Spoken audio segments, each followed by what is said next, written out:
আমি সবকিছু গুছিয়ে নিয়েছি আর পারেন খুব বেশি ভালোবেসে। আর এই তো উঠে গিয়েছে। তো জিসানকে আমি বাজার দেখাতে দেখাতেই আপনাদেরকে একটা পুরনো কথা স্মরণ করিয়ে দিই। আমার প্রিয় আপু ভাইয়ারা, আপনারা যারা আমার ভিডিওটি দেখছেন বা পরবর্তীতে দেখবেন, আপনারা প্লিজ একটা লাইক দিয়ে ভিডিওটি দেখা শুরু করবেন। আর হ্যাঁ, এই ধরনের ভিডিও, লাইফস্টাইল ভিডিও যদি ভালো লেগে থাকে তাহলে কিন্তু আমার চ্যানেলটার সাথেই থেকে যেতে পারেন খুব বেশি ভালোবেসে। আর এই তো এদিক থেকে দেখেন ভেন্ডি নিয়ে আসছে। ভেন্ডি ভাজি খেতে আমার খুব ভালো লাগে, শুধু আমার না, আপনাদের ভাইয়াও অনেক বেশি পছন্দ করে। ওদিক থেকে ওই যে ধুন্দল নিয়ে আসছে। আচ্ছা, আপনারা এটা কারা কি বলেন বলেন তো একটু, মানে কি নামে বলেন আর কি? অনেকে অনেক ধরনের নামে ডাকে আর কি।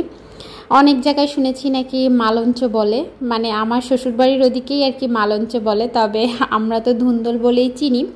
এদিক থেকে এই যে শশা নিয়ে আসছে। আপনাদের ভাইয়া বললাম না, ওই যে মানে এখন থেকে ও একটু ডায়েট করা শুরু করছে। তো এই যে জানি না কতটুকু কি করতে পারবে, এ কারণে সবসময় আমাদের বাসায় আসলে শশাটা আনাই হয়, ডায়েট বলে না, মানে আমরা সবসময় আর কি শশাটা খাই। ওদিক থেকে বাসার পেঁয়াজ একদমই শেষ হয়ে গিয়েছিল, তো আপনাদের ভাইকে বলেছিলাম। তো এই যে এখন করে কি, আগে তো দেখা যেত আমাদের কাঁসা ভরে এক কাঁসা পেঁয়াজ আনতো, আমাদের দেখা যেত মাস চলে যেত, কিন্তু এখন আর ওরকম করে না। এখন ওই যে প্রত্যেক সপ্তাহের বাজারটা সপ্তাহের ভিতরে করে ফেলে।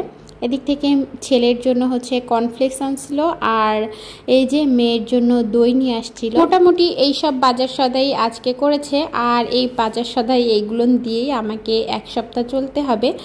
আর ওদিক থেকে কিছুটা মাছও নিয়ে এসেছে। তো মাছের বাজারটা আমি আপনাদেরকে পরেই দেখাচ্ছি, আগে সবজি বাজারটা একটু গুছিয়ে নেই। তাহলে হবে কি, এই যে সবজি বাজারটা প্রসেসিং করে রেখে দিলাম, এরপরে হচ্ছে মাছটা বের করব। তো ওদিক থেকে এই তো আমার ফ্রিজে দেখেন আটতে ছিল না, তারপরও মানে কোনো রকম কষ্ট ক্লাস করে আটকে দিলাম আর কি। এই তো এরপর হচ্ছে এখন হচ্ছে মাছগুলোও আমি হচ্ছে একটু বের করে নেব। কিন্তু এদিক থেকে হয়েছে কি, এই যে যখন আমি সবজি বাজারটা গুছাচ্ছিলাম তখন এই টমেটোগুলো আমি হচ্ছে এই ঝুড়িটাতে করে এই সাইডেই রেখেছিলাম। ওদিক থেকে জিসান উঠে গিয়েছে, তো জিসানকে আমি ভাত দিয়ে দিয়েছিলাম। এরপরে ছেলেটা করলো কি, এখানে এসে আর দেখেনি যে এখানে যে এই যে টমেটোগুলো আছে, তো এর ভিতরই মোটামুটি সে আর কি হাত ধুয়ে ফেলেছে।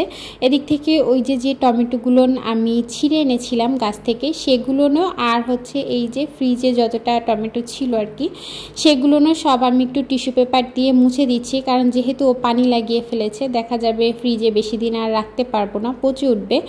এই যে এর ভিতরে হচ্ছে রসুনও ছিল, তো তাতেও তো পানি দিয়ে দিয়েছে। এরপরে মোটামুটি এগুলো আমি সব কিছু গুছিয়ে নিয়েছি। আর হচ্ছে ওদিক থেকে আয়াত তো ঘুম থেকে উঠে গিয়েছে, তো আয়াতকে মোটামুটি খাইয়ে দিয়ে এসেছি বেশ অনেকক্ষণ পরেই, কিন্তু আপনাদের সামনে ক্যামেরাটা আমি অন করলাম, কারণ যেহেতু আয়াত উঠে গিয়েছিল, ওকে একটু খাবার খাইয়ে না দিলে ও অনেক বেশি বিরক্ত করতো। তো এদিক থেকে ওকে একটু মোটামুটি, যেহেতু বাজারের দিন তো অনেক বেশি প্যারা থাকে, তো ওকে একটু আমি হচ্ছে সেরেলাক গুলে দিয়েছিলাম। আর এই যে দেখেন আপনাদের ভাইয়া এই মাছগুলো নিয়ে এসেছে, মাছগুলো দেখে তো আমার মন একদম শান্তি হয়ে গিয়েছে, অনেক ভালো মাছ এনেছিল। আর এই যে এই মাছটা আমি খেতে অনেক বেশি পছন্দ করি, এটাকে লাবরাগি মাছ বলে, সামুদ্রিক মাছই, এটা বেশ ভালো খেতে, অনেক সুন্দর টেস্ট আর কি।